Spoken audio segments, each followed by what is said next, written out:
Michigan's governor, Gretchen Whitmer, just dropped a bombshell on Trump. She's not just supporting Biden, but she's practically guaranteeing he's going to win Michigan.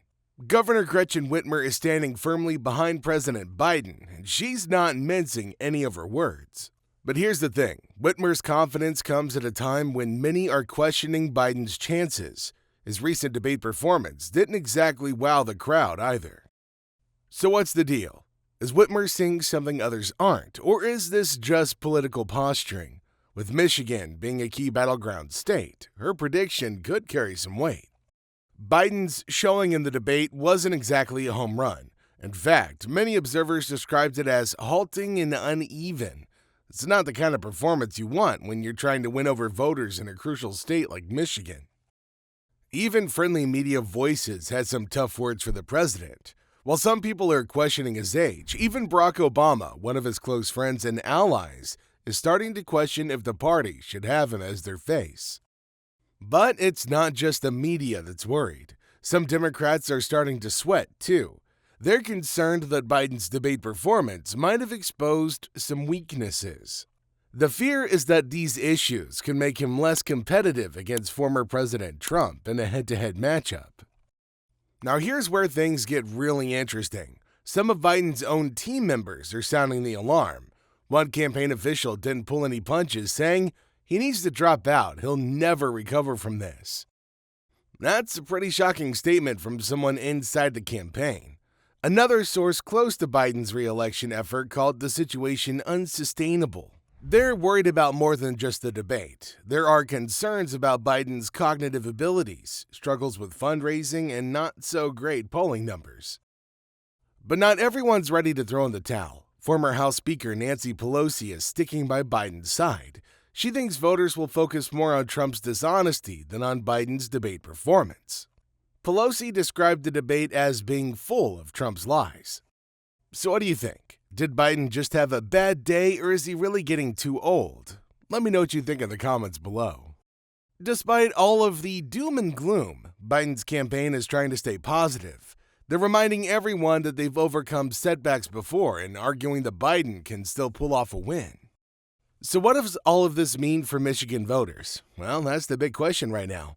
Michigan is a key battleground state, and every vote counts. Biden's debate performance might have given some voters pause, but will it be enough to change their minds come Election Day?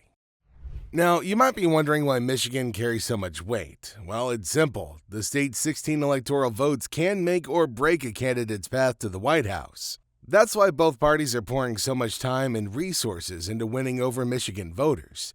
Recent polls show a neck-and-neck race between Biden and Trump. Now, it's anybody's game at this point, and both sides know it. So, what factors could swing the vote in Michigan? For starters, the economy is always a big issue. Michigan's got a strong manufacturing base, especially in the auto industry. How voters feel about their job prospects and financial security could play a huge role in their decision on Election Day. Healthcare is another hot topic.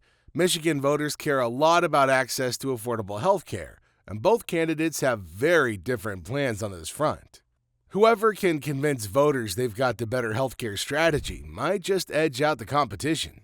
Then there's the debate performance we talked about earlier. While some folks might brush it off, others could see it as a sign of bigger issues. It's hard to say exactly how much impact it'll have, but in a tight race, every little thing counts. Let's not forget about campaign strategies. Both sides are going to be pulling out all the stops in Michigan.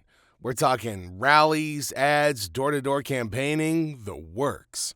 How effective these strategies are could make a real difference come Election Day. One of Biden's main selling points is the major bills that he's pushed through. His team argues that these laws aimed at fighting COVID-19, improving infrastructure, and making healthcare more affordable are already making a difference in Michigan. They're saying, look at what we've done so far and imagine what we can do with 4 more years. But Trump's not backing down. He's got his own playbook for winning Michigan, and it looks pretty different from Biden's. Trump's focusing on issues like border security and the fentanyl crisis. His team thinks that these topics really hit home with Michigan voters who are concerned about safety and drug problems in their communities. Trump's also leaning hard on the economy. He's promising to bring back jobs and boost manufacturing, which is music to the ears of many Michigan workers, especially those in the auto industry. His message is all about Make America Great Again and returning to what he sees as the good old days. But despite Biden's efforts, a lot of Democrats are worried. They're not just concerned about Biden's ability to win, but also about how his candidacy might affect other races. Some think having Biden at the top of the ticket could hurt their chances in congressional and state-level elections. But it's not just about winning or losing. There are genuine concerns about Biden's fitness for office. One Biden campaign official didn't mince words, saying he needs to drop out. He'll never recover from this. That's a pretty bold statement from somebody on the inside. And it's not just one person. Another source close to Biden's re-election effort called the situation unsustainable. They're worried about more than just the debate performance. There are concerns about Biden's cognitive abilities, struggles with fundraising, and polling numbers that aren't looking great. But here's where it gets tricky. While a lot of Democrats have these concerns, many aren't willing to say so publicly. They're waiting to see how the post-debate polls shake out before they decide whether to speak up. Some, however, are being more vocal. Representative Marie Gluesenkamp-Perez didn't hold back, saying, "The truth, I think, is that Biden is going to lose to Trump." That's a pretty stark assessment from a sitting member of Congress. Now, you might be wondering, if so many Democrats are worried, why isn't there a stronger push for Biden to step aside? Well, it's complicated. For one thing, there's no clear alternative. The party doesn't have an obvious replacement waiting in the wings at this point.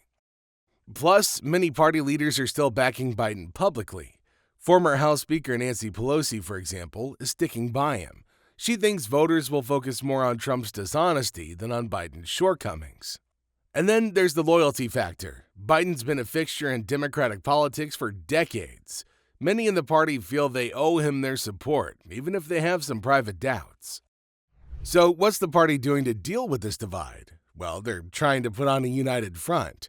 Biden himself has gone on a damage control blitz, writing a feisty letter to congressional Democrats and making calls to key leaders like Senate Majority Leader Chuck Schumer and House Democratic Leader Hakeem Jeffries. The message from party leadership is clear. We're riding with Biden, as Representative James Clyburn put it. They're trying to rally the troops and present a unified face to the public. But behind the scenes, there's a lot of nervous energy. Some in the party are quietly assessing other options.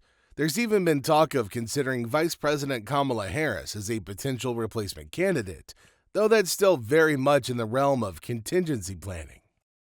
The big question now is whether the party can overcome these internal divisions and present a united front to voters.